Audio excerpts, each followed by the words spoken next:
Greetings, citizens of Nerdtropolis. Sean Taj here, the mayor of Nerdtropolis, and my guest today is Simon Kinberg, the co-creator of the Apple TV Plus series Invasion.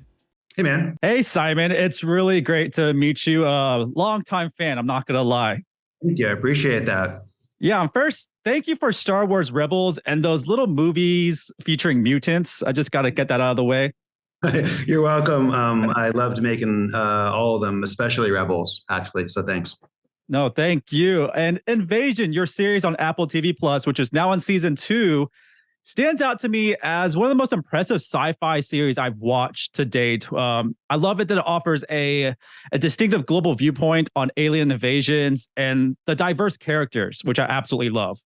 Thank you. When I pitched the show originally, the notion was War of the Worlds meets Babel, the movie Babel. And I really wanted it to feel like something that I hadn't seen before in science fiction, especially in an alien invasion that offers a potential for a global story. I hadn't seen a really global story.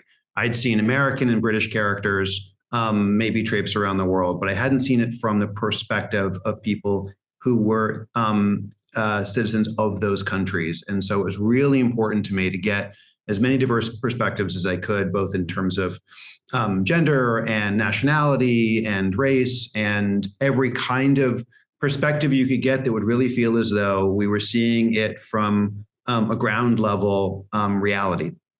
Yeah, diversity for sure. And as a person of Persian heritage, I loved witnessing a Farsi speaking family at the heart of the story with Golshifti Farhani leading the way, which is excellent. So I have to ask, did the decision to feature a Persian family come before crafting the storyline, or is that something that happened when she got casted to include that?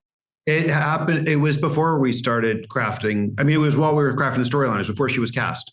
It was really important to me for two reasons. One was I really wanted the idea that the characters themselves felt like they were alienated before the alien invasion happened. That they were alienated within their societies.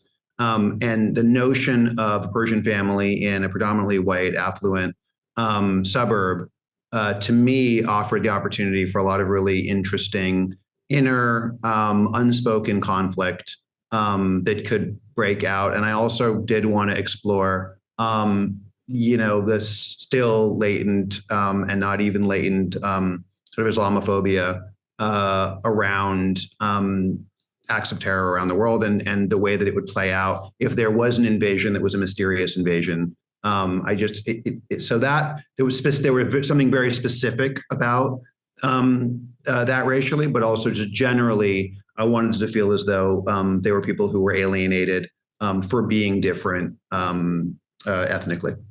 Yeah, one of my favorite parts is when she's teaching the kids Farsi and they're rolling their eyes, not really wanting to learn it, kind of like how I was when I was little. So it's kind of fun to see that. And yeah, speaking of aliens, can you walk us through the design of the aliens? I actually was very impressed of how unique and just different. We get all types of alien looks throughout the decades, and these really stand out. And there's so much thought I felt like that went through to them.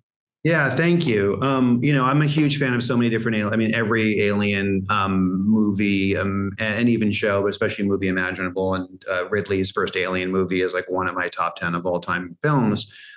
So I really did take it seriously. And we spent a lot of time doing a lot of concept work. Our visual effects supervisor, Eric Henry, who's won a couple Emmys and is an absolute genius, was instrumental. And people at Weta helped us, and ILM worked on things.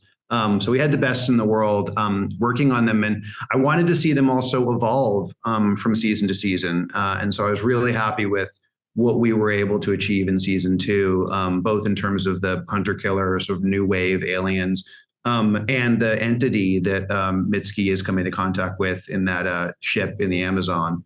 Has this sort of like abyss like quality to it.